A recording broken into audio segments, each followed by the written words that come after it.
Estimadas y estimados amigos, muy buenas tardes. Es para mí un verdadero placer estar con ustedes en esta sesión tan importante para el RECAT. El grupo RECAT, que es el grupo relacionado a reanimación en estados de choque a través de un abordaje transdisciplinario, se inició hace algunos meses con el objetivo de reunir a expertos e interesados en el tema de los estados de choque y dar a conocer los adelantos en relación a los estados de choque en diferentes escenarios, y también el otro objetivo que tenemos desde su fundación es lo relacionado a la investigación. De esta manera, el grupo RECAT empezó sus actividades de una manera intensa, trabajando con médicos tanto de nuestro país como médicos de otros países del mundo, y al momento hemos logrado grandes alcances, hemos logrado y alcanzado importantes objetivos, no solamente relacionados a la difusión del conocimiento científico, sino también en lo relacionado a la investigación. Hemos estado enfocados de una manera muy puntual, además de, como ya les he venido comentando, en los estados de choque, a lo relacionado al manejo racional de líquidos en los pacientes críticamente enfermos, y no solamente en este grupo de pacientes, sino también en otros escenarios en los cuales el manejo de los diferentes líquidos que empleamos en la práctica clínica son fundamentales. De esta manera, y en conjunto con el doctor Manu Malbrain, fundador y líder de la Academia Internacional de Líquidos, formamos la Academia Mexicana de Líquidos, que es una filial de esta academia. De esta manera, el grupo RECAT, al paso del tiempo, se ha venido diversificando. Y un aspecto muy importante que tomamos en cuenta desde su fundación fue la implementación de la pediatría. La pediatría es una disciplina de gran importancia en la práctica médica, y bueno, los colegas pediatras en sus diferentes variantes de subespecialidad, ya sea los neonatólogos, pediatras y demás, ven estados de choque de diferente índole, y aunque parece que es lo mismo, es diferente en su abordaje y tratamiento que en los pacientes adultos. Por eso, como les comentaba, esta sesión es muy importante para el grupo RECAT, para la doctora Leslian Mejía y para el doctor Augusto Pérez Calatayud, que junto con un servidor fundamos este grupo que, como les comentaba, al paso del tiempo ha ganado gran importancia y un peso específico en la medicina mexicana, y recientemente nos hemos estado internacionalizando, y bueno, tenemos al momento una buena cantidad de colaboradores de otras partes del mundo. Por eso, en este día empezamos un nuevo proyecto. Iniciamos el aspecto pediátrico del RECAT, al que le hemos denominado RECAT Kids. Y para llevar a cabo este grupo RECAT Kids, que es una filial, una nueva extensión de nuestro grupo RECAT, invitamos una excelente amiga, a una excelente intensivista pediatra conocida de todos ustedes, del Instituto Nacional de Pediatría, que es la doctora Marta Patricia Márquez. Y qué mejor para iniciar con este nuevo proyecto, tratando un tema de gran actualidad, que es lo relacionado al COVID-19 en la edad pediátrica. El COVID-19 habitualmente lo relacionamos a pacientes adultos o adultos mayores o muy mayores, pero no. También los niños se enferman de esta entidad y bueno, pueden presentar formas graves del COVID-19, y qué mejor que para tratar este tema la doctora Marta Patricia Márquez y sus colaboradores, los doctores Ricardo Palma Pérez y el doctor Adolfo Reyes Hernández, van a tratar de este tema crucial. ¿Y por qué en el RECAT? Porque buena parte de estos pacientes cursan con una grave inflamación que los lleva a disfunción miocárdica, entre otras, lo que vamos a ver en el transcurso de este simposio, y a estado de choque, ya sea de origen cardiogénico o por el estado de vasodilatación o mixto, pero bueno, el estado de choque tiene que ver mucho con el COVID-19. En enero del 2020 todo parecía que marchaba bien hasta que empezamos a leer de los primeros reportes de esta nueva entidad, en un inicio enfocada al aspecto pulmonar y de disfunción pulmonar por el virus SARS-CoV-2, pero al poco tiempo también empezamos a aprender más de su comportamiento, de su fisiopatogenia, de su comportamiento molecular y clínico, y aprendimos que no nada más el pulmón, sino que otros órganos enferman por este virus, tanto por el efecto citopático viral como por el grave proceso inflamatorio que lo acompaña. Y como les comentaba, pensábamos que nada más de pacientes adultos, pero no. Desde un inicio, reportes en China empezaron a hablar también del involucro pediátrico por este virus, por el SARS-CoV-2 y la enfermedad COVID-19, pero en un inicio eran pocos casos, casos aislados, series pequeñas, pero también veníamos leyendo de que esta entidad involucraba al grupo pediátrico. A las pocas semanas vino la gran explosión de la enfermedad, los niños empezaron a enfermar haciendo diferentes presentaciones de la enfermedad, desde casos asintomáticos, formas leves, hasta una forma grave y de consecuencias que pueden llegar a ser fatales, que es una grave inflamación, a lo que se le denominó síndrome inflamatorio multisistémico relacionado a la infección por SARS-CoV-2 y COVID-19. Entonces los niños presentan una grave inflamación multisistémica. El efecto citopático es importante, pero aquí es más que nada la gran respuesta inflamatoria que presentan los niños ante el virus. Pero como les comentaba, afortunadamente no todos los chiquillos que enferman de COVID-19 van a presentar esta forma grave. Y al paso del tiempo, los grupos de expertos pediatras e intensivistas pediatras empezaron a desarrollar los criterios diagnósticos. Ahora ya conocemos los criterios diagnósticos, estos son de los algunos propuestos. Seguramente en el transcurso del simposio se va a ahondar más en el analizar los diferentes criterios y en cómo diagnosticar la enfermedad. Y también aprendimos que como en el adulto hay un gran involucro multisistémico en los chiquillos que desarrollan esta forma grave del COVID-19, esta forma inflamatoria multisistémica con involucro fundamentalmente cardíaco, vascular periférico, pulmonar, a nivel ganglionar, a nivel cutáneo, digestivo, etcétera. Entonces es una enfermedad muy grave que puede tener también consecuencias fatales en los pequeños que desarrollan esta enfermedad. Y publicaciones relacionadas al respecto son muchas. Tenemos las publicaciones tanto de China, las publicaciones italianas y de otros países, pero unas recientemente publicadas y de gran impacto y que son muy acordes en relación a los desenlaces y presentación a las ya mencionadas, son las publicaciones hechas en los Estados Unidos y publicadas en New England.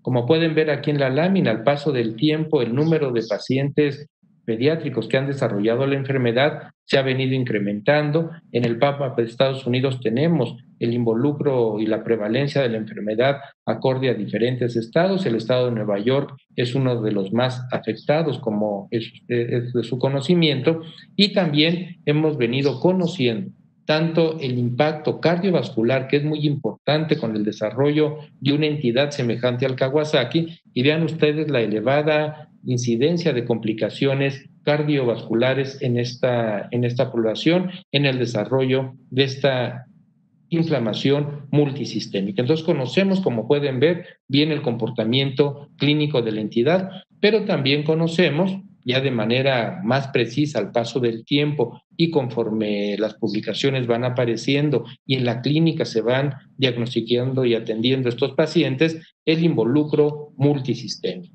igual de lo que sucede en el adulto. En los niños es muy importante mencionar que el involucro cardiovascular y el involucro pulmonar son muy importantes, van a la par. En el paciente adulto también el involucro cardiovascular es significativo, tenemos infiltración miocárdica por el virus, tenemos disfunción miocárdica tanto en la forma aguda como en la forma subaguda y en la fase ya de más cronicidad de la enfermedad, y también la afección vascular en el paciente adulto que lo lleva también en alguna fase de su enfermedad de choque vasodilatado. Pero los niños en relación a la presentación cardiovascular desarrollan una entidad muy, muy específica que, como les comentaba, y bien lo saben todos ustedes que se dedican a la pediatría o que al ver también pacientes adultos, los que somos médicos de adultos, conocemos de la entidad, esta enfermedad semejante al Kawasaki. Y vean ustedes en los niños cómo se presenta una combinación de manifestaciones, de ahí la complejidad del COVID-19 en su forma grave en la edad pediátrica, en el desarrollo de la entidad y en el abordaje clínico que se ve cotidianamente en los hospitales donde se atienden a estos pacientes. Los marcadores también está ya bien conocido cómo se comportan en los niños, muy parecido a los adultos, desarrollan linfopenia, desarrollan también involucro tanto en las plaquetas, hay caída de hemoglobina y algo muy importante, también desarrollan marcadores de inflamación como es la positividad y elevación de proteína C reactiva y de ferritina y bueno, el incremento de enzimas cardíacas que es una de las manifestaciones en relación a los marcadores de esta enfermedad inflamatoria multisistémica.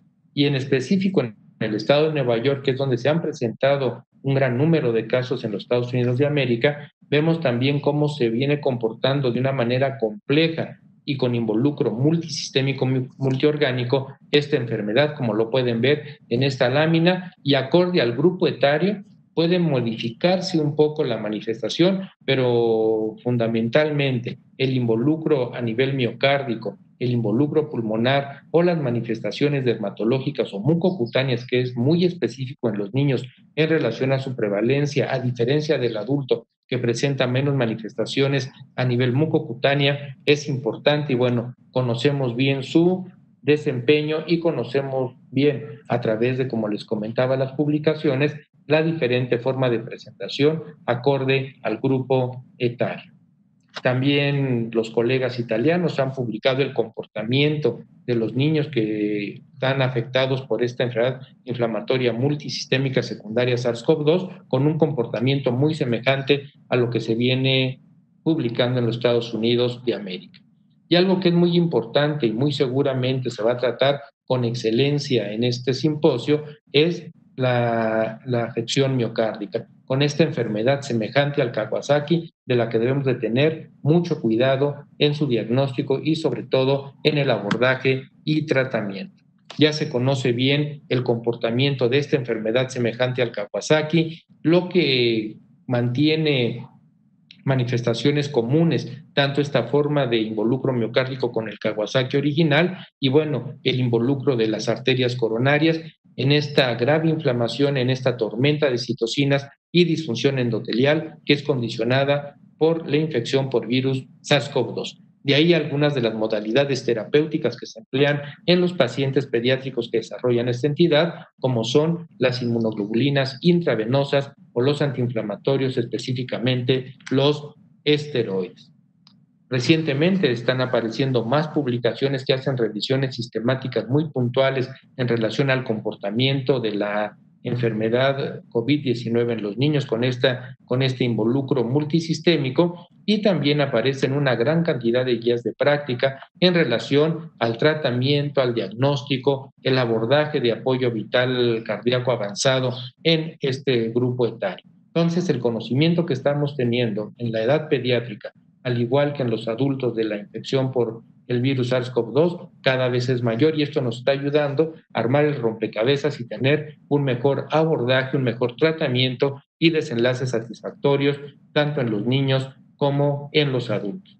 El manejo de la vía aérea en los niños, al igual que en el adulto, sobre todo cuando tienen que ser intubados e iniciar las estrategias y los protocolos de ventilación mecánica también han sido analizados. Hay guías de práctica clínica en relación a este aspecto que, bueno, es importante que todos aquellos que atiendan a este grupo de pacientes deben de conocerlas a profundidad. Pero también hemos venido conociendo y tenemos en mente, como está publicado en diferentes revistas, que los niños tienen mejores desenlaces que los adultos y mejor pronóstico que los adultos. Pero bueno, también debemos tomar en cuenta que cada vez están llegando más pacientes pediátricos a los hospitales infantiles con las formas graves de la enfermedad. Y esta forma grave de enfermedad inflamatoria multisistémica puede llegar a ser fatal con estancias prolongadas en los hospitales y con complicaciones a mediano o corto plazo importantes en su desenlace en la edad pediátrica, como es disfunción cognitiva, estrés postraumático o alteraciones en su desarrollo y crecimiento. Y de lo que les comentaba, basta mencionarles, de esto hay una buena cantidad de información, como en los Estados Unidos de América, especialmente en Florida, hay un repunte reciente de un 23% más de casos pediátricos una vez que se está pensando abrir las escuelas. Esto es algo que debemos de tomar en cuenta aquí en nuestro país para tomar con mucha cautela y para tomar la decisión en relación a cuándo abrir las escuelas y mantener a los niños, a pesar de las medidas sanitarias que se implementen, tenerlos protegidos de esto. Ahorita, viendo esto que sucede en otras partes del mundo, a mi punto de vista no es conveniente reabrir escuelas ni tener a los chicos en las aulas, a pesar de que se sigan todas las medidas de precaución, porque el riesgo de un repunte y sobre todo de que veamos formas graves de la entidad, el riesgo es muy, muy elevado. Entonces, es algo que se los dejo a su criterio para que lo mediten y lo piensen. De esta manera, esta primera sesión del RECAT Kids va a empezar con el pie derecho. Por este motivo vamos a dedicar estos minutos que siguen de esta primera sesión para tratar las manifestaciones extrapulmonares de COVID-19 en la edad pediátrica, algo que es muy importante y que tenemos que conocer. De esta manera yo reitero mi agradecimiento a la doctora Marta Patricia Márquez por tu entusiasmo. Una vez que le platicamos, la doctora Mejía, el doctor Pérez Calatayud y un servidor del proyecto, inmediatamente se interesó y colaboró con nosotros de manera estrecha y conociéndola de una manera muy entusiasta y muy intensa para desarrollar la sesión. Y bueno, a sus dos colaboradores, a los doctores Ricardo Palma Pérez y al doctor Adolfo Reyes Hernández, por ser ellos también copartícipes de esta primera sesión, de este primer paso que estamos dando en este RECAT Kids, que estoy seguro dará, como el RECAT de adultos, grandes frutos. Es una semilla que hoy sembramos y que seguramente vamos a ver cómo crece el árbol y vamos a cosechar buenos frutos a mediano plazo. Así que yo estoy cierto de que todos ustedes, todos los que nos están dedicando unos minutos de su tiempo a conectarse para oír este tema de gran interés, estarán muy satisfechos. Son ustedes también parte del grupo que está iniciando con esto y, como les digo, estarán muy satisfechos de oír conceptos tan importantes tratados de manera magistral por estos tres expertos en esta primera sesión del RECAT Kids. Yo vuelvo a reiterar mi agradecimiento y admiración a los participantes, en especial a la doctora Marta Patricia Márquez, y a ustedes reiterarles también mi agradecimiento por estar conectados, por dedicarnos unos minutos de su tiempo en esta primera sesión del RECAT Kids. Buenas tardes y que sea una sesión de gran interés para todos ustedes.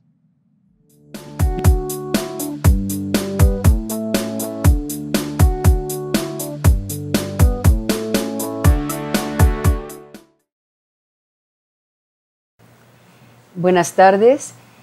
Antes que inicie esta sesión, quisiera agradecer tanto al doctor Raúl Carrillo Esper como a la doctora Leslie Mejía la invitación que nos hicieron favor de ofrecernos para participar en esta actividad de RECAT, en este caso encaminada a pacientes pediátricos. El tema que trataremos el día de hoy son las manifestaciones extrapulmonares en COVID-19 en pediatría. Para ello, una servidora será la coordinadora y participarán el doctor Ricardo Palma y el doctor Adolfo Reyes, todos nosotros miembros del Instituto Nacional de Pediatría. Quiero iniciar con esta imagen en la cual, cuando inició la pandemia alrededor del mes de diciembre, enero, en China, tuve la oportunidad de empezar a dar algunos cursos de capacitación para prepararnos para esta pandemia. En aquel entonces, los datos que yo encontré, que los muestro aquí en este artículo del doctor Gu, es que a febrero, aproximadamente la primera quincena de febrero, ellos habían reportado 72.314 pacientes, de los cuales 44.762 estaban confirmados. Y aquí llama la atención el primer hecho, que solamente el 2% de esos pacientes eran menores de 19 años. Y en total habían sido 965 niños. Recuerdo que en aquella ocasión comenté que ojalá en México el comportamiento o el patrón con el que se presentaran los niños fuera similar al de China, de pocos niños y pocas situaciones de gravedad, pero el panorama cambió y es uno de los motivos de esta plática. Vamos a ver que al día 27 de julio, en esta última estadística, han sido reportados 3.392 niños infectados en la República Mexicana. Otro punto que quiero recalcar de esta publicación del Dr. Gu es justamente, vean, además de la edad de presentación, ese 2% se dividían en niños menores de 10 años, solamente 1%, y menores de 10 a 19 años, otro 1%.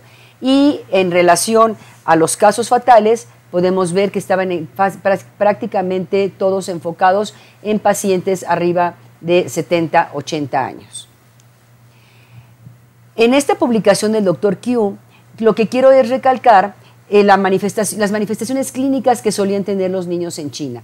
Estos primeros pacientes pediátricos vemos que la clasificación, aquí están los criterios de clasificación de enfermedad severa y enfermedad grave, pero vean cómo la mayor parte de los casos, casi el 76%, su primera manifestación de infección por SARS-CoV-2 era a nivel respiratorio, ya fuera tos, congestión faríngea, disnea o neumonía. Y observen cómo casos severos, con los criterios que aquí estoy poniendo, de hipoxia, alteración del estado de la conciencia, taquipnea, prácticamente no hubo ningún caso severo, por lo menos en esa publicación del Dr. Wu. La pregunta es, ¿cuál es el espectro inicial de esta enfermedad por COVID-19 en pediatría? El grupo de terapia intensiva del Instituto Nacional de Pediatría hizo esta primera publicación en la cual se habló del espectro que se esperaba de acuerdo a los criterios establecidos por la OMS para presentación de COVID-19 en pediatría. Y podemos ver que iban desde los casos asintomáticos, incluso con pruebas positivas y radiografías normales, los leves con infecciones respiratorias superiores, los moderados con neumonía y los graves con neumonía de saturación y dificultad respiratoria.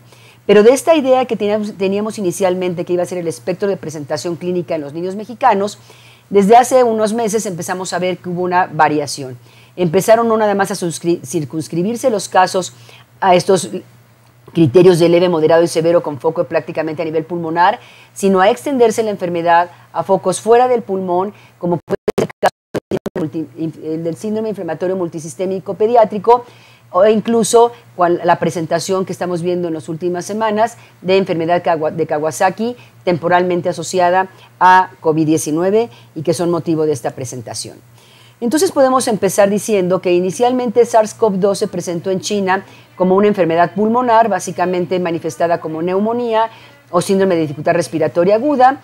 Posteriormente en adultos empezaron a describir estas manifestaciones extrapulmonares de COVID-19 y en los niños en los 2 últimos meses, aproximadamente alrededor de finales de abril, empezaron a aparecer reportes también en la edad pediátrica de pacientes graves con manifestaciones extrapulmonares.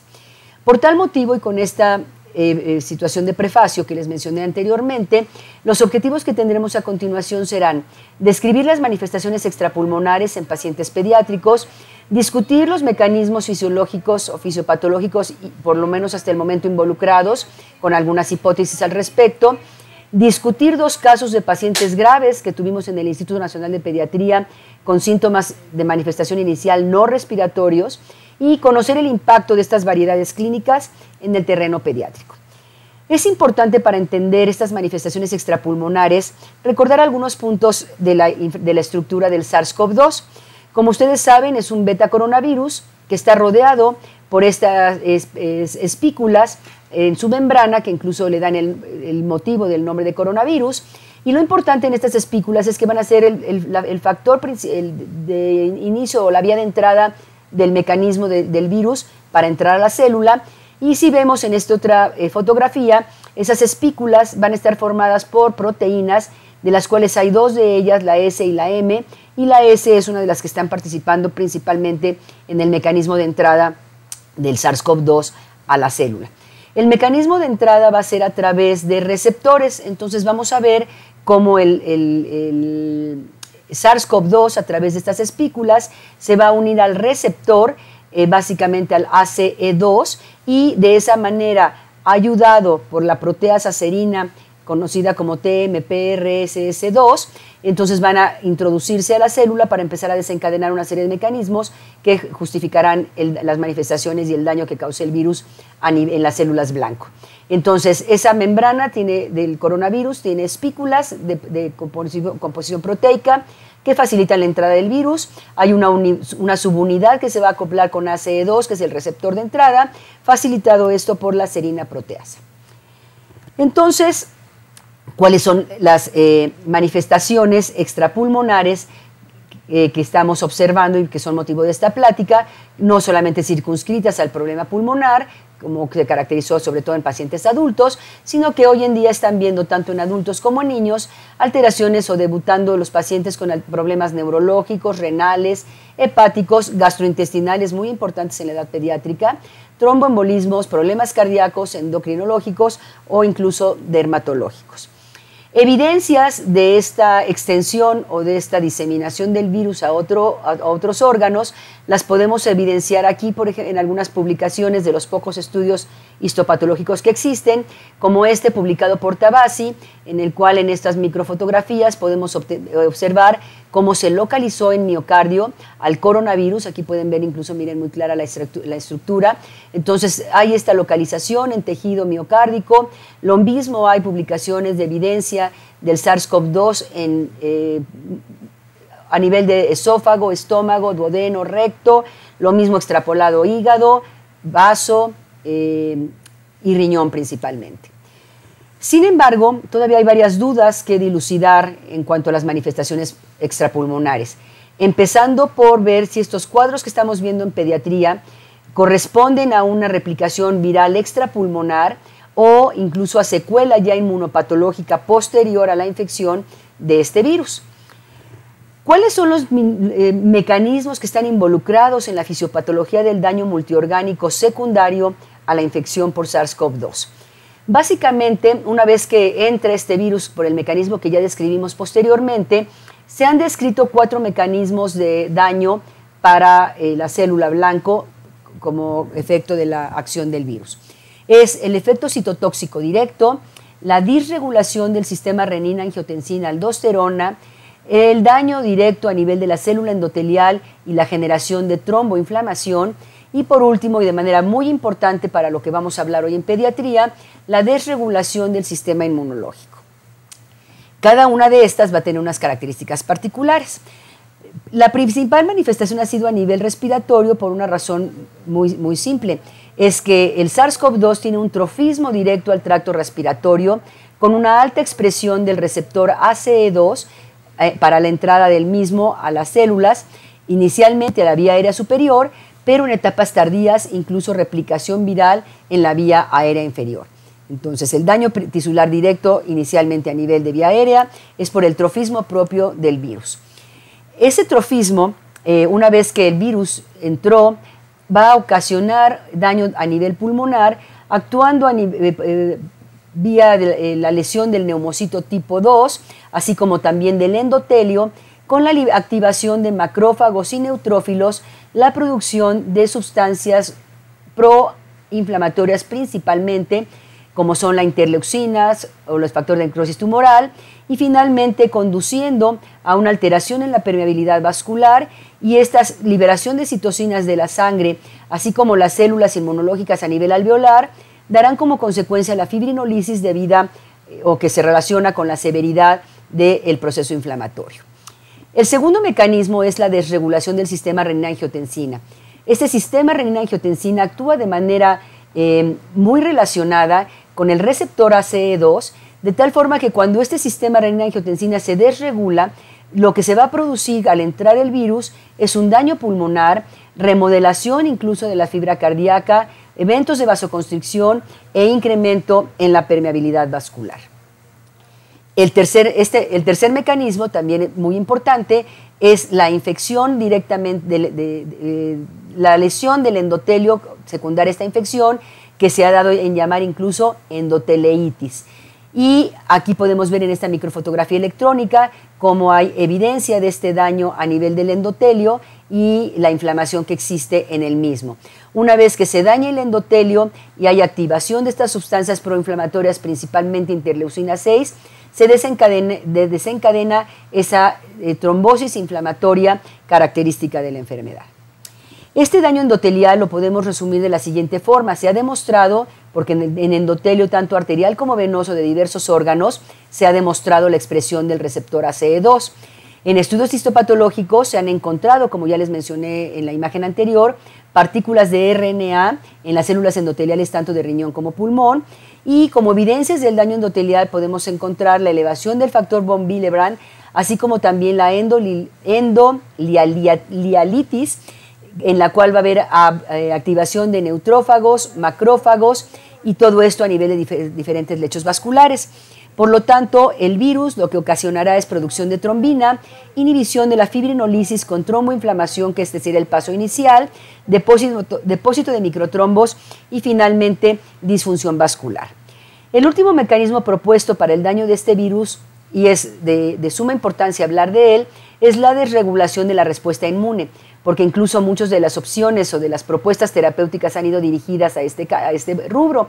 Esta respuesta inmunológica generada por el virus, por la acción de estas sustancias proinflamatorias, activación de neutrófilos y macrófagos, liberan citocinas y quimosinas que darán ese desequilibrio, incluso lo que se conoce como tormenta de citocinas, que de acuerdo a la magnitud de la misma podrá ser la severidad o incluso el pronóstico del proceso inflamatorio.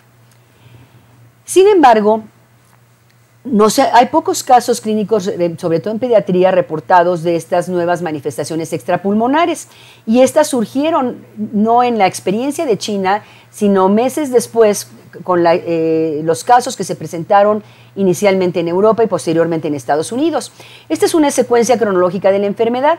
Me parece importante esta imagen porque vean cómo en escasos 2-3 meses hemos tenido que conocer a este nuevo virus, sus manifestaciones clínicas y en pediatría específicamente estar descubriendo nuevas manifestaciones del mismo con comportamientos fisiopatológicos también diversos a lo que habitualmente veíamos en un paciente grave con una infección viral o bacteriana. Llama la atención que después de que empiezan los primeros casos en Europa, alrededor del 1 de mayo, finales de abril, se emite una alerta internacional y en Europa, donde se dice que se estaban recibiendo niños en un número muy importante con problemas inflamatorios sistémicos que no se habían presentado en situaciones anteriores y que no se conocía por qué estaba sucediendo esto. Posteriormente, estos pacientes que llegaban graves con datos de choque y estados hiperinflamatorios, también se empezó a replicar esa experiencia en Estados Unidos, básicamente en Nueva York, y ya tenemos hoy en día que varios países publican sus experiencias con diversos casos. Estos problemas inflamatorios se caracterizaban por una situación de hiperinflamación muy severa, con afección multiorgánica, pero llama la atención que la mayor parte de estos, su manifestación clínica inicial, como vemos aquí en el 81% de estos casos, era afección gastrointestinal. Este es el primer reporte de 8 casos que aparecen en el Reino Unido ante la alerta de estar viendo niños, como ustedes van a ver aquí en las columnas. Son niños que andan alrededor de los 6 a los 14 años de edad, y lo que llama la atención es que en un grupo de ellos hay manifestaciones oculares, hay manifestaciones en piel, y algo bien característico, llegaban con presiones arteriales sumamente bajas, con datos hemodinámicos compatibles con choques vasopléjicos de difícil control. De tal forma que una vez que se reúne toda esta información, se llega a la conclusión de este nuevo síndrome hiperinflamatorio que se está presentando en los niños de manera multisistémica, con presencia de exantemas, conjuntivitis, datos de disfunción miocárdica, evidencia de coagulopatía, problemas gastrointestinales, y algo bien importante es la elevación de los marcadores de inflamación. De tal forma que la OMS empieza a detectar estos casos, empiezan estos reportes, además de los síndromes hiperinflamatorios, a encontrarse casos de asociación de la enfermedad de Kawasaki con COVID-19, que como sabemos la enfermedad de Kawasaki es una manifestación inflamatoria con una etiología a nivel inmunológico que se asocia a algunas infecciones virales comunes en los niños en pediatría. Y ahora, en este caso, parece ser que también están presentándose, pero secundarias al virus SARS-CoV-2. Y de tal forma que empezaron a clasificar, a emitirse criterios para la clasificación de estos síndromes hiperinflamatorios, estando los criterios propios de la OMS, los del Reino Unido, del Royal College, así como también los de la CDC, que solamente les pongo esta imagen en general porque van a ser desglosadas por los ponentes posteriores. Otro punto importante que quiero resaltar, que es las manifestaciones o las características clínicas, el reporte de casos de síntomas con los que se manifiesta el COVID-19 y que son manifestaciones no respiratorias, son escasos. Aquí tenemos esta publicación reciente, aproximadamente de finales de mayo, donde vean 5 niños que se presentan con síntomas no respiratorios.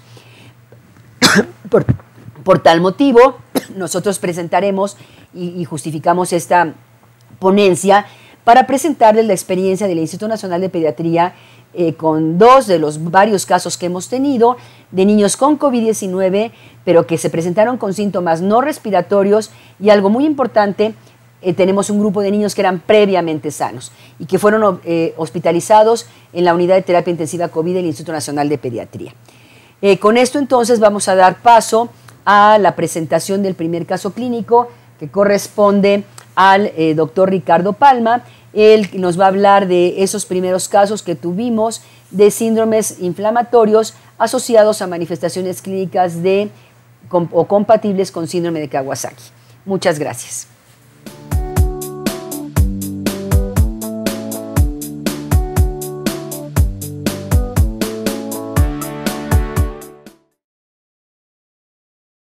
Sí, buenas tardes. Para continuar con la sesión vamos a presentar el siguiente caso.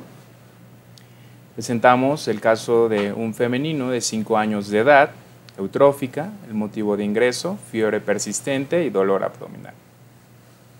Antecedentes de importancia, tenemos que son negados patologías previas, hospitalizaciones previas, así como epidemiológicamente niegan datos de contacto con el SARS-CoV-2.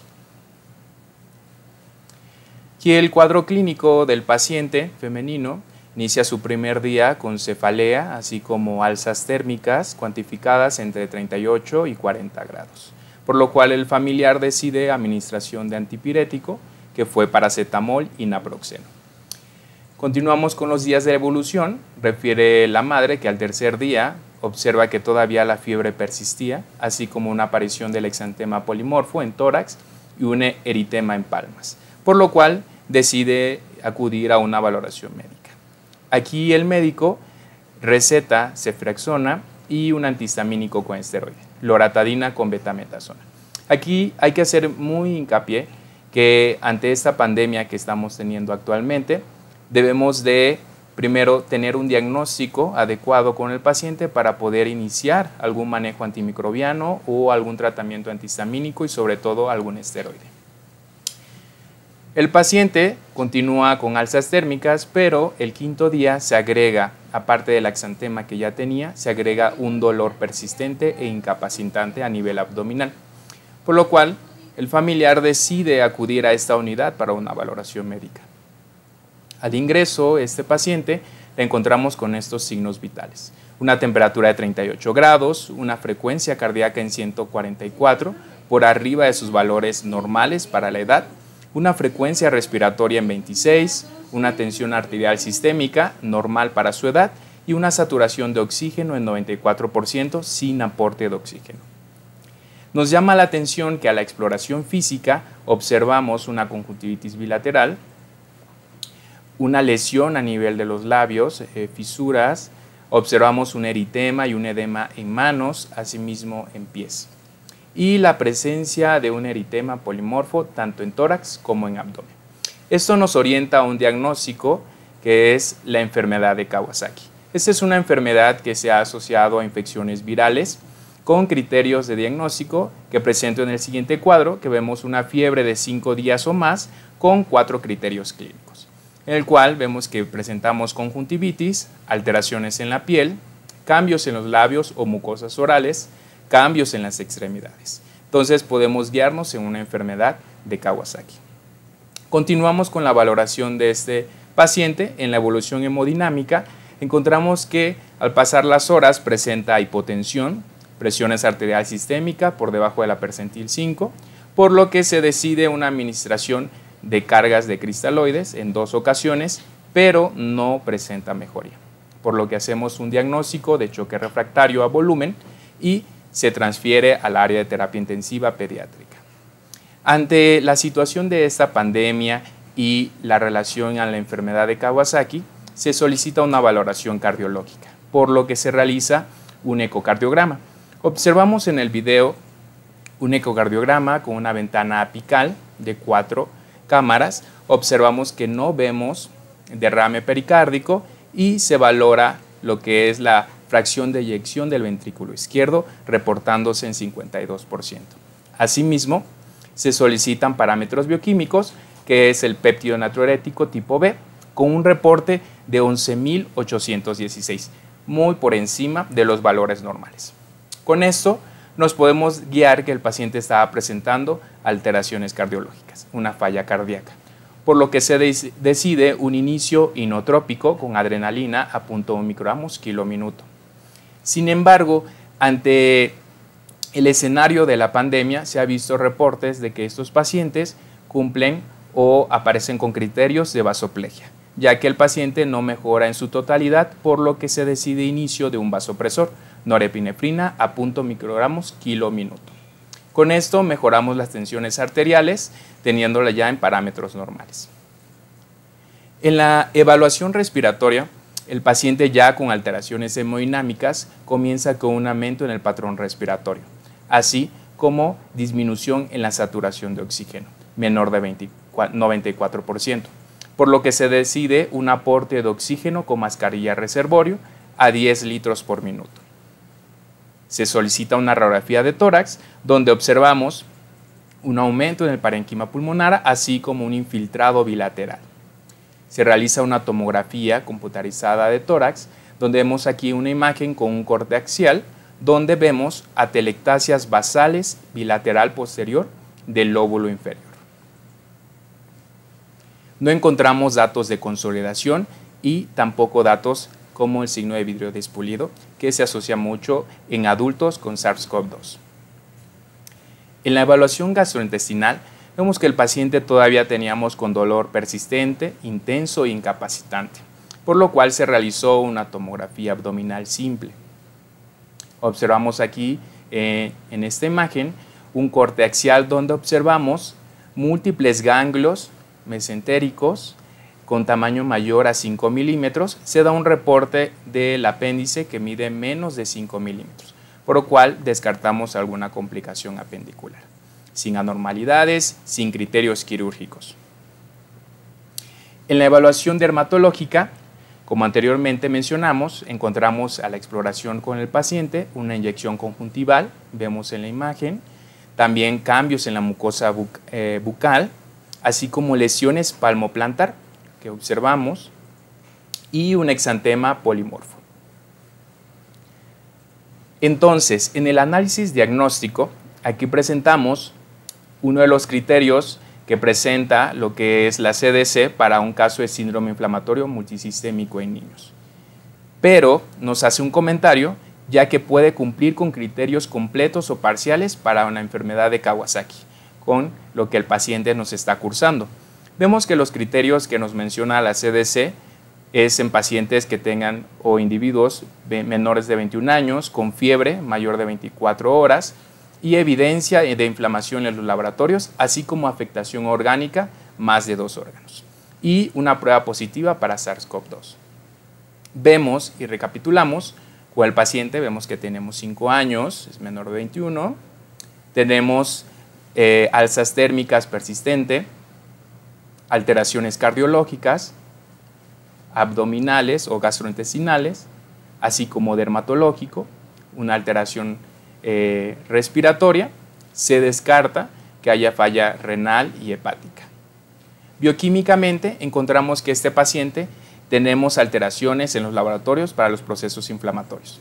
Es decir, vemos que los linfocitos, tenemos linfopenia 200, tenemos una elevación muy marcada de la proteína C reactiva, 18 miligramos decilitros, una velocidad de sedimentación globular en 45, fibrinógeno en 511, dímero D en 0.5, ferritina 817, procalcitonina en 3, una hipoalbuminemia en 2.9 y, como anteriormente habíamos mencionado, el péptido natriurético tipo B lo encontramos en 11.816.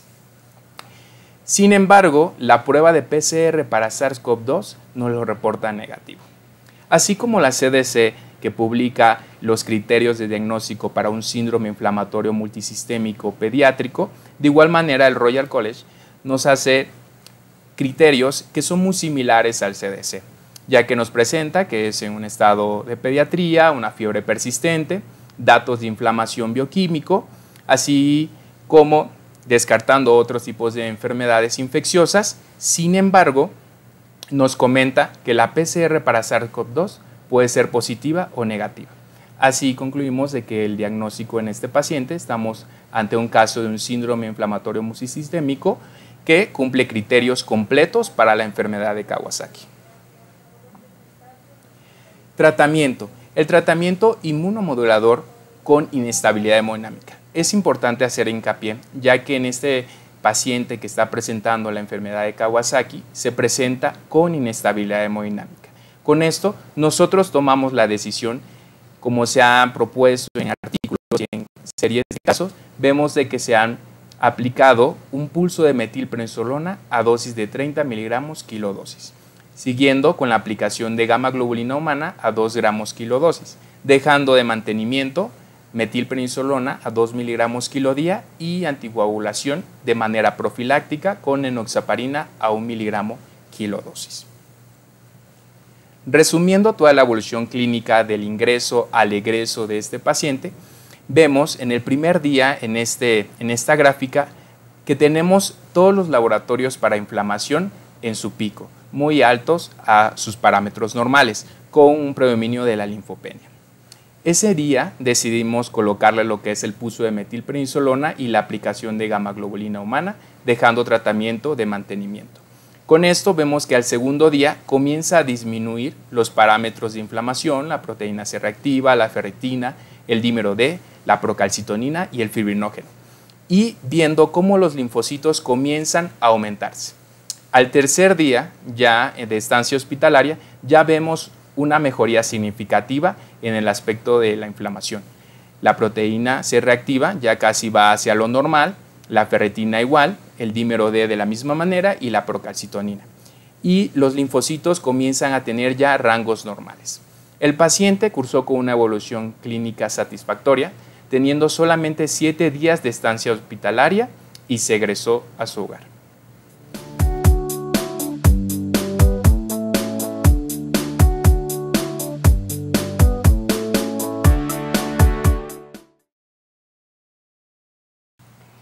El siguiente caso corresponde a uno de los primeros pacientes que tuvimos con síndrome de respuesta inflamatoria sistémica, con todo el cortejo de manifestaciones y con 2 puntos fundamentales: iniciar con problemas gastrointestinales y ser un niño previamente sano.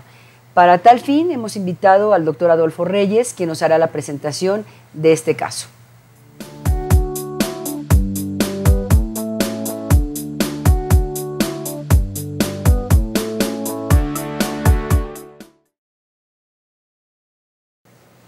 Continuando con los casos clínicos, continuamos con el segundo caso.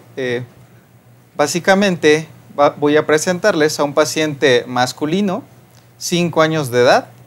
El paciente está eutrófico o es referido como previamente sano.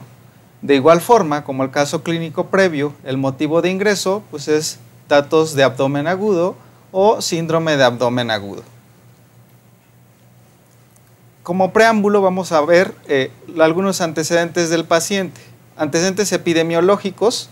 El paciente, referido que no, tiene contacto con pacientes o familiares que tengan infecciones respiratorias o pruebas positivas de COVID. Por lo tanto, no tiene exposición en casa, ya que los niños, hago hincapié que la mayoría de ellos se contagia en casa, a diferencia de las personas adultas o a diferencia de los adultos. De igual forma, el paciente no tiene ningún antecedente de algún otro familiar hospitalizado. Por ello, los antecedentes epidemiológicos son negativos para este paciente. Continuando con el padecimiento actual en una cronología, vamos a ver que en el primer día, el paciente, el día 27 de junio, presenta dolor abdominal de tipo cólico no localizado, niega irradiaciones. El dolor está acompañado de fiebre sin predominio de horario. La fiebre de igual forma es referida por los papás que es de difícil control, por lo que en este momento acuden a valoración extrahospitalaria, donde se le inicia manejo solamente con un antiespasmódico y antitérmico. Continuando la evolución, en el segundo día el paciente continuaba con dolor abdominal, sin embargo no fue llevado a revaloración. hasta el día 3, que este dolor se hace más intenso. De igual forma, la fiebre persiste, referida de 38 hasta 39 grados, de difícil control a pesar de uso de metamizol o paracetamol. Acude a valoración, le inician manejo antibiótico, ceftriaxona, lincomicina y además de ello trimetoprim con sulfametoxazol vía oral. Quiero hacerles mención que en el marco de esta pandemia y según los estudios y los ensayos clínicos y los casos reportados, hay que ser muy juiciosos al momento de administrar antibióticos o de iniciar alguna terapéutica, ya que estos pacientes llegan a tener abdomen agudo, pero pues es debido a alguna otra patología, que en este caso es un síndrome inflamatorio multisistémico que vamos a ir revisando posteriormente. Sin embargo, le dieron de diagnóstico una infección de vías urinarias y un cuadro de gastroenteritis. Obviamente el paciente para el siguiente día, el día 4 de inicio de los síntomas, el paciente continuaba con las mismas manifestaciones. Pero llama la atención que se le exacerba el dolor abdominal y la presencia de fiebre de 38 grados también continuaba. Acude a valoración al instituto y se inicia pues el abordaje. Por todo lo que ya se mencionó previamente, todo paciente pediátrico que tenga dolor abdominal y además de ello, en el caso particular de este paciente, presenta polipnea y presentaba saturaciones de oxígeno del 90% sin oxígeno, nos hace mucho ruido o hay que tener consideración o descartar la presencia de un síndrome inflamatorio multisistémico. Continuando con el abordaje, ante la sospecha de abdomen agudo, fiebre de larga evolución, polipnea y saturaciones bajas, nosotros y el equipo multidisciplinario mandamos a tomarle una tomografía contrastada de abdomen y tórax.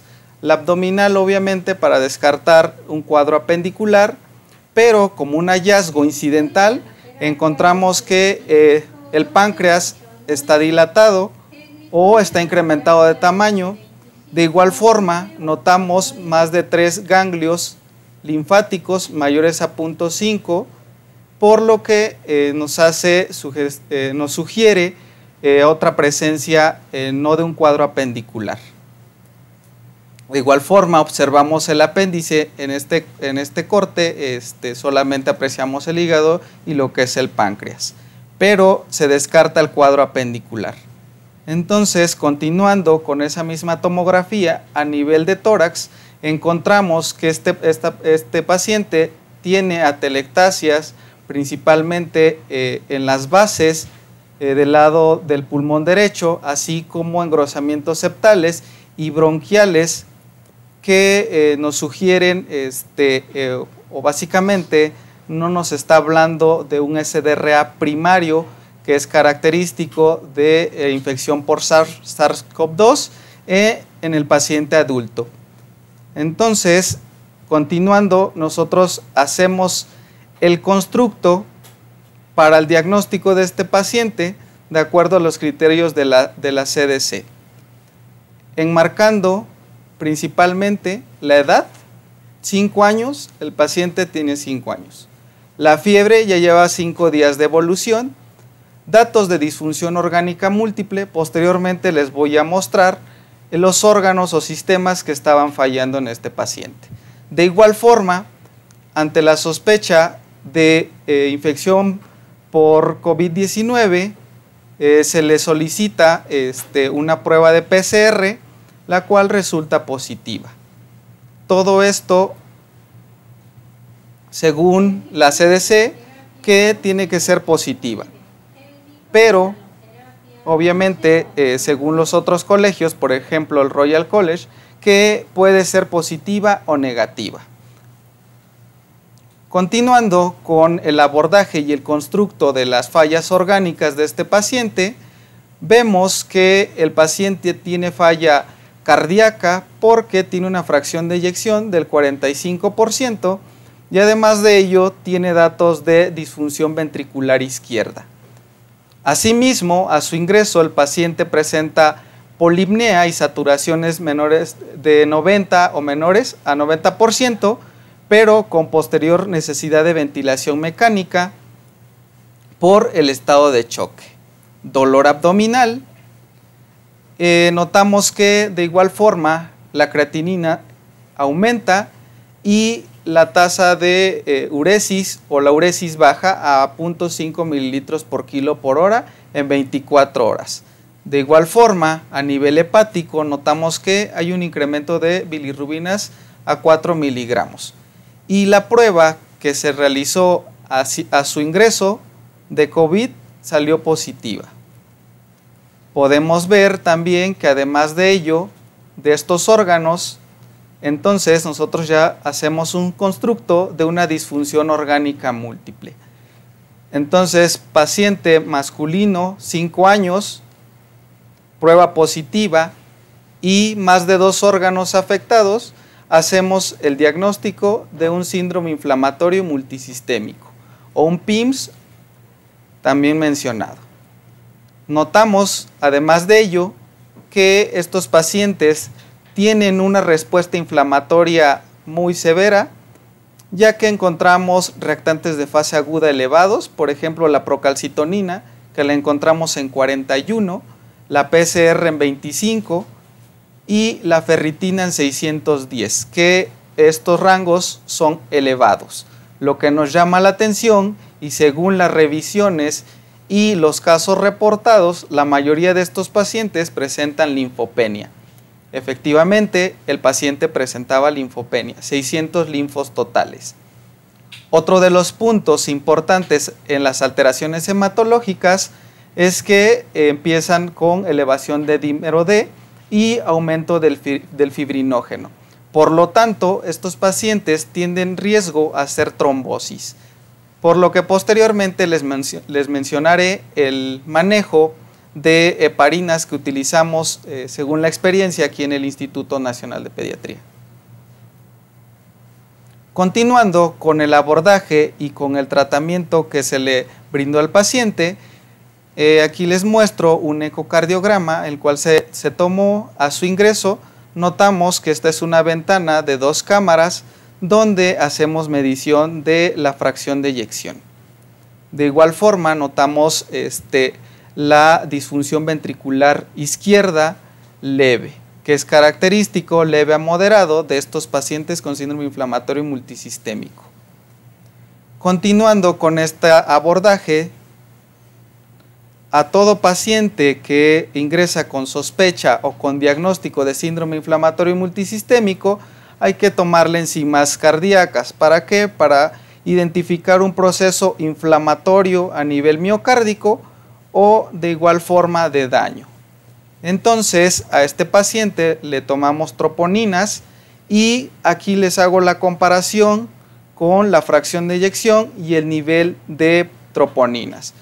En su primer día, en su ingreso, que ingresó el día 2, podemos notar que la fracción de eyección estaba en 45 y la troponina no mostraba elevación significativa. Sin embargo, cuando empieza a tener datos de vasoplegia o más datos de falla cardíaca, notamos que las troponinas comienzan a elevarse hasta un valor de 77. Haciendo estas comparaciones y enmarcando toda esta sintomatología o esta clínica del paciente, podemos ver que el paciente lo ingresamos hemodinámicamente con datos de un choque refractario a minas con vasoplegia importante, que es común denominador en los pacientes de síndrome inflamatorio multisistémico. Las necesidades de apoyo aminérgico en este paciente fue relativamente alta, principalmente en el caso de los vasopresores. A su ingreso ocupamos adrenalina como dosis inotrópica y además de ello, por tener ya un ecocardiograma con una fracción de eyección de 45, elevación de troponinas y de un BNP mayor a 25,000, que les voy a mostrar posteriormente, notamos que iniciamos manejo con un inodilatador. Posteriormente, para el día 2, que fue cuando el paciente empezó a notar o dar datos de vasoplegia importante, hubo necesidad de agregarle norepinefrina con una dosis máxima de 0.5 microgramos por kilo minuto. De igual manera, al notar que esta norepinefrina ya llevábamos a dosis estándar o dosis a requerimiento, hubo necesidad de utilizar otro tipo de aminas no simpaticomiméticas. Utilizamos vasopresina. La dosis máxima que tuvimos que utilizar fue 3,06 unidades por kilo minuto. Y así sucesivamente, conforme se fue dando el tratamiento multidisciplinario, hemodinámico, respiratorio y demás, notamos que el poder descenderle este apoyo aminérgico hasta poder retirar el vasopresor al tercer día. Para el cuarto día solamente estábamos continuando con adrenalina, y para el séptimo día suspenderla completamente. De igual forma, la vasopresina iniciamos al segundo día y la suspendimos al quinto día. Pero obviamente esto es gracias al manejo que posteriormente les voy a mencionar con la terapéutica inmunomoduladora. Continuando con los parámetros inflamatorios miocárdicos, notamos en esta gráfica, podemos ver las intervenciones que les hicimos a los pacientes.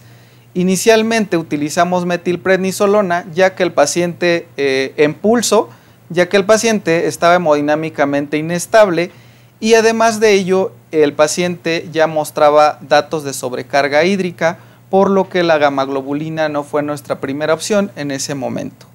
Entonces podemos notar que en el día 2 o el primer día de estancia en terapia intensiva utilizamos un pulso de metilprednisolona que las dosis las marcaron en la plática previa.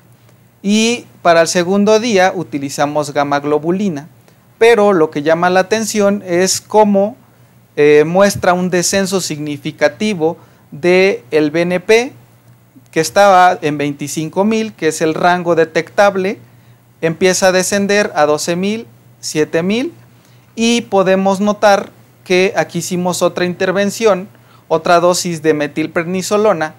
Sin embargo, a pesar de que el paciente ya mostraba descenso de las enzimas cardíacas, nos hablaba de que iba reduciendo ese proceso inflamatorio, clínicamente el paciente persistía con fiebre. Posteriormente les mostraré esa gráfica para que puedan identificar. Entonces hicimos la intervención, un segundo pulso de metilprednisolona. Obviamente estos pacientes persisten con su dosis de mantenimiento de esteroide. De igual forma, comparando esta gráfica de barras y esta gráfica lineal, podemos ver cómo comparando la fracción de eyección y los niveles de troponina según nuestras intervenciones, que al utilizar ya el pulso de metilprednisolona y la gamaglobulina podemos notar cómo va el descenso de las troponinas o los niveles de troponinas y recupera el porcentaje de la fracción de eyección.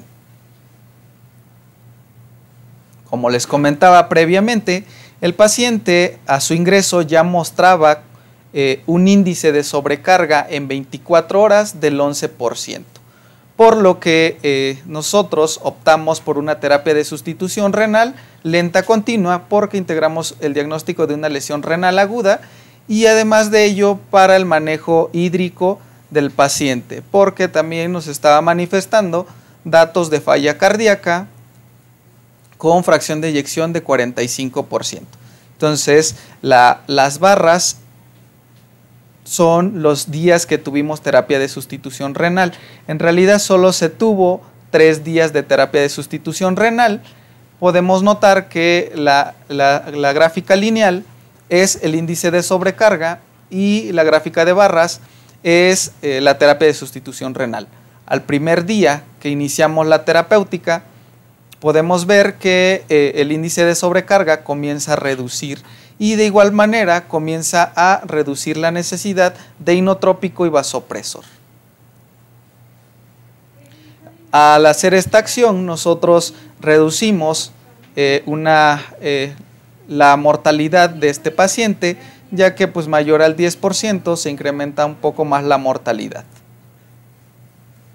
Continuando con el aparato respiratorio, el paciente a su ingreso estaba polipneico y con saturaciones de oxígeno limítrofe, por lo que al ingreso a terapia intensiva el paciente ya mostraba datos de falla respiratoria. La terapéutica empleada, en esta parte muestro los días de manejo y en esta parte los rangos. Por cada barra, en la barra roja notamos la presión arterial de oxígeno entre la FiO2, el índice de oxigenación, que es esta barra, la presión arterial de oxígeno, que es esta barra, y la driving pressure. ¿Por qué utilizamos driving pressure? Porque pues como maniobra de protección pulmonar, ya que si notamos en el primer día de estancia en terapia intensiva, el paciente nos ingresó con un índice de oxigenación de 20, una presión arterial de oxígeno entre FiO2 en 59 y una presión arterial de oxígeno de 42. Entonces, con estos parámetros hacemos un constructo de un síndrome de diestrés respiratorio, pero hago hincapié en que el foco no es pulmonar, no es primario, ya que lo asociamos a la falla cardíaca y al mal manejo de líquidos y al índice de sobrecarga que estaba elevado en ese momento. Sin embargo, para el manejo ventilatorio sí dimos maniobras de protección pulmonar y con ello notamos la mejoría para el día 3.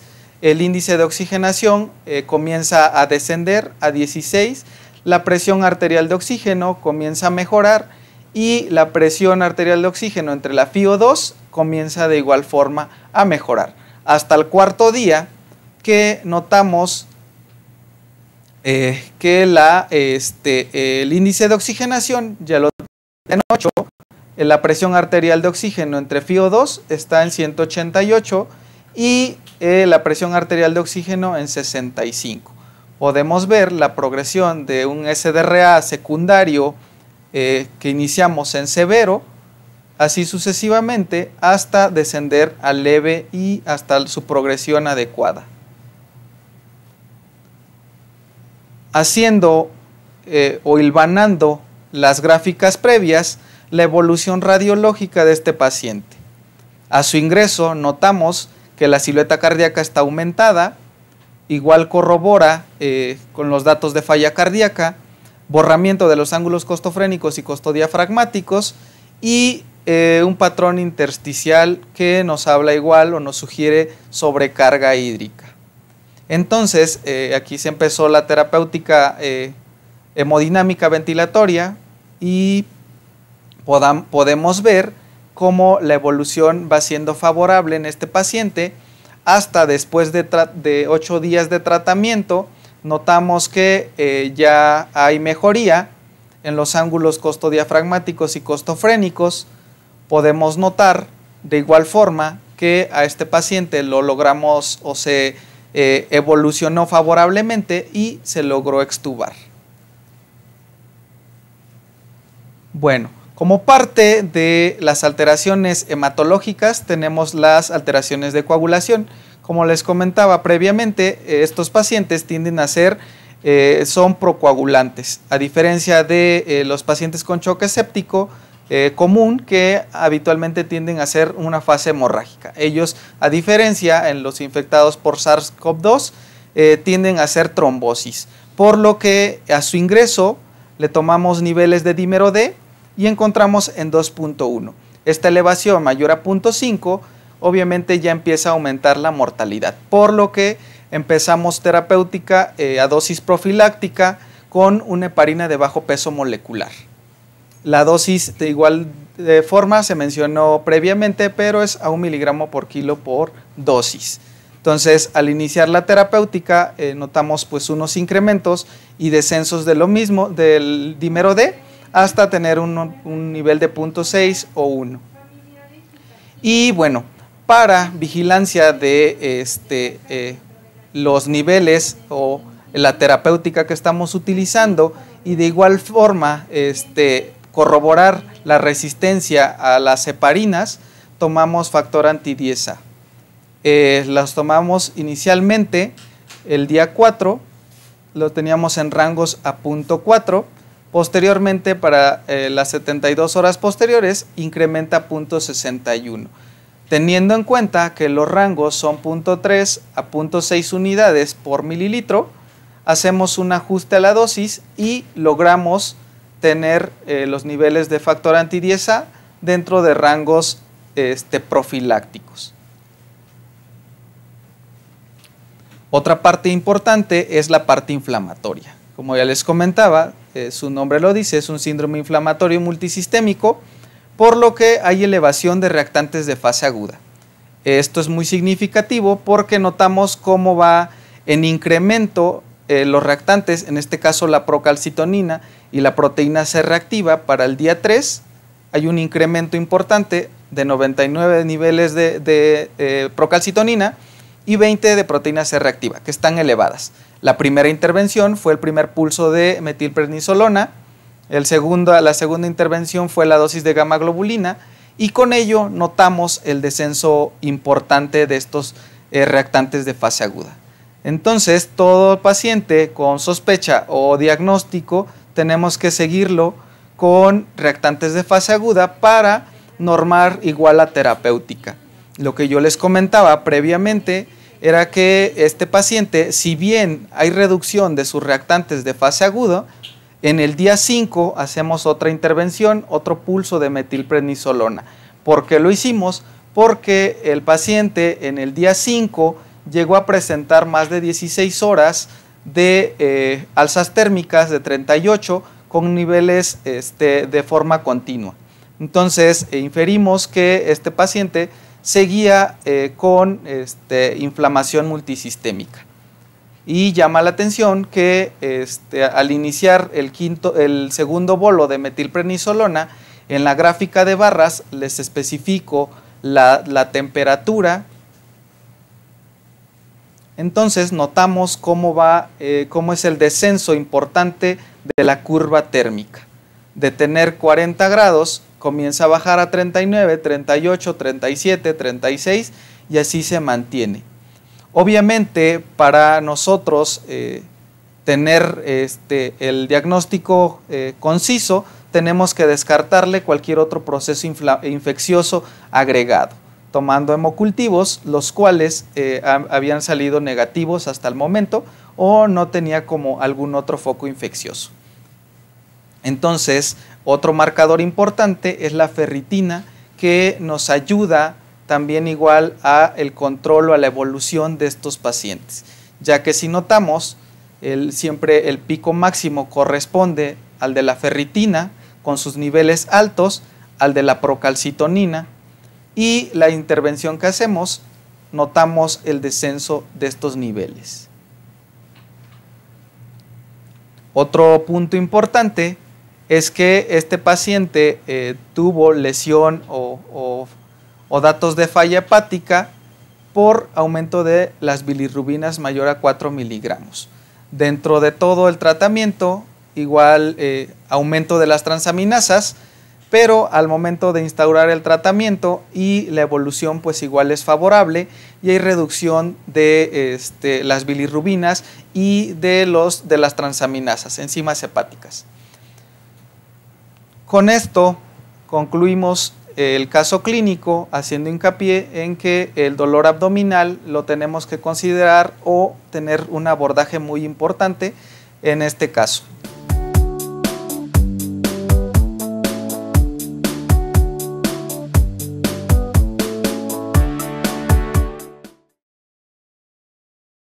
¿Qué podemos resumir después de la presentación de estas dos experiencias que hemos tenido en el Instituto Nacional de Pediatría? Primero, que hay reportes de serios casos de enfermedad extrapulmonar severa, como en este caso el síndrome de respuesta inflamatoria multisistémica temporalmente asociada a COVID, que en algunos casos incluso se ha traslapado con datos clínicos compatibles con la enfermedad de Kawasaki. Es importante hacer mención que si sospechamos el diagnóstico e identificamos e interpretamos de manera adecuada estas manifestaciones inflamatorias en el escenario de la pandemia que estamos viviendo, esto tiene impacto en el pronóstico. Es decir, la detección temprana de estos pacientes y su traslado a unidades de atención de tercer nivel impactan en la mejoría de estos casos y habitualmente la mayor parte de estos pacientes tienen un buen desenlace. Sin embargo, hasta hoy en día seguimos con varios cuestionamientos aún en relación a la fisiopatología y a los mecanismos de diseminación de la enfermedad en el paciente pediátrico. Termino diciendo que diagnosticando tempranamente estos casos y ofreciendo estos tratamientos multidisciplinarios, apegados incluso a las publicaciones y a las guías recientemente emitidas, y esto a nivel de hospitales de tercer nivel, favorece la adecuada evolución de los pacientes. Esta es la imagen donde podemos ver al grupo multidisciplinario que conformamos la atención de niños en terapia intensiva COVID desde el Instituto Nacional de Pediatría. Es un manejo sumamente cuidadoso de un grupo de expertos, podremos ver hasta más de 100 personas en este grupo, pero finalmente los resultados valen la pena. El SARS-CoV-2 continúa siendo un reto para todos nosotros, tendremos que seguir aprendiendo y trabajando más sobre la presentación y manifestaciones en pacientes pediátricos. Y finalmente damos un tiempo para comentarios, sugerencias o preguntas, y para aquel que guste les compartimos el correo electrónico de la terapia intensiva para que nos emitan también ahí mismo cualquier sugerencia o comentario.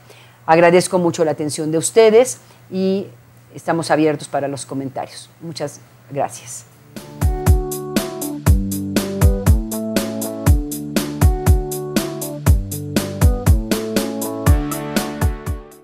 Dirigir al doctor Ricardo Palma, que fue quien presentó el caso. Bueno, en esta pandemia, en este escenario de la pandemia de SARS-CoV-2 que estamos viendo actualmente, pues todo paciente que clínicamente le realicemos el diagnóstico de enfermedad de Kawasaki completo o incompleto, sí debemos de descartar todo este proceso inflamatorio dirigiéndonos a descartar el proceso por COVID. Es importante dentro de este escenario de la pandemia, y sí lo hemos visto en algunos de los casos que llegan al instituto, que si se presenta un paciente con fiebre, con dolor abdominal y estas manifestaciones dermatológicas, inicialmente no lo abordemos como pudiera ser en escenarios fuera de la pandemia. Es decir, pensar que fue una gastroenteritis o que tiene algunas lesiones dérmicas por alguna otra etiología. A veces han llegado con datos de que son problemas alérgicos. Entonces, que hoy en el escenario de la pandemia, niño que tenga dolor abdominal intenso, importante, asociado a fiebre persistente, con o sin cuadro respiratorio, porque como ya mencionamos, estos niños no cursan con cuadro respiratorio.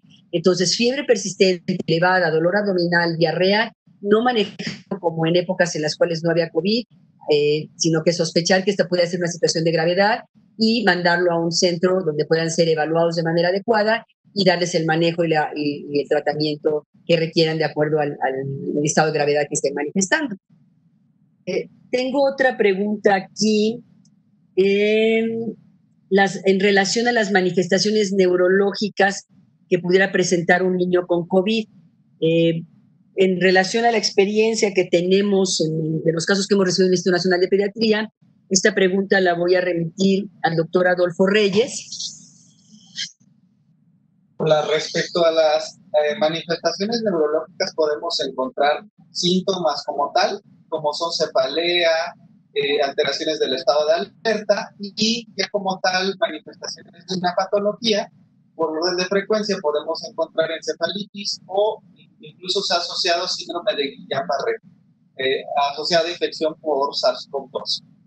Sí, en el instituto tenemos dos casos de Guillain-Barré, y también otro punto importante para los médicos que manejan pacientes en consultorio es que cualquier niño que también presente datos de debilidad muscular, pudiera esto también estar asociado a un problema neurológico. Hemos tenido niños incluso con problemas de miositis.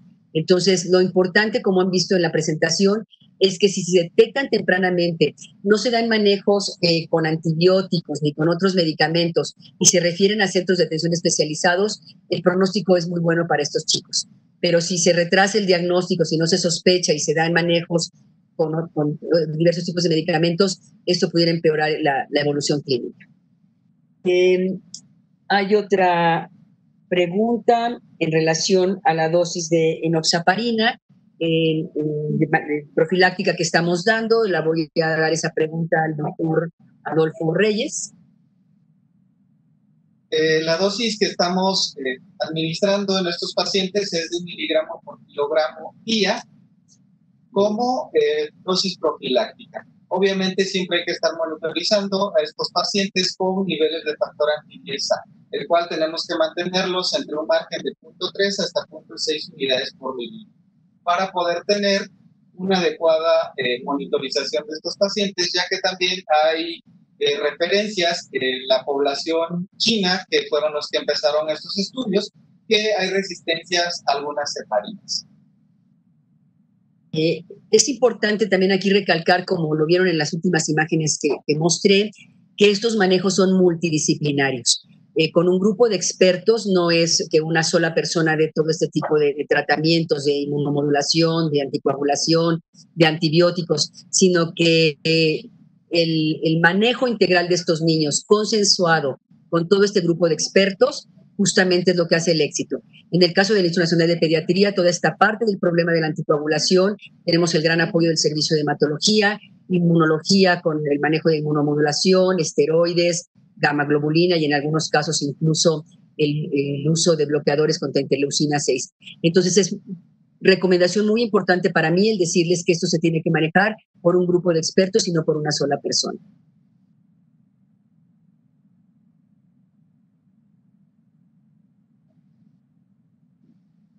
Creo que son las preguntas que tengo hasta el momento.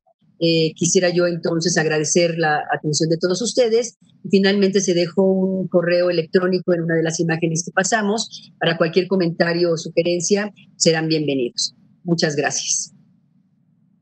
Estimadas y estimados amigos, la sesión ha sido todo un éxito, los conceptos muy puntuales, de gran importancia que hayamos oído todo esto, que de seguro va a mejorar nuestra práctica cotidiana y aún para los que no somos pediatras, de seguro va a ayudarnos a poder comprender más el comportamiento de la enfermedad, su abordaje y su tratamiento.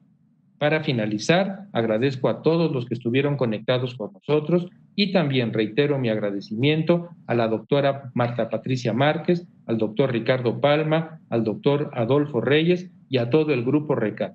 Este grupo RECAT que va dando pasos firmes, que va creciendo y que ahora con esta nueva fase, con este nuevo proyecto del RECAT Kids, tendremos una mayor difusión de conocimientos, tendremos más presencia en el grupo pediátrico, entre los colegas pediatras, que es tan importante, y esto de seguro mejorará en todos nosotros la calidad y la seguridad de atención. Buenas noches y muchas gracias.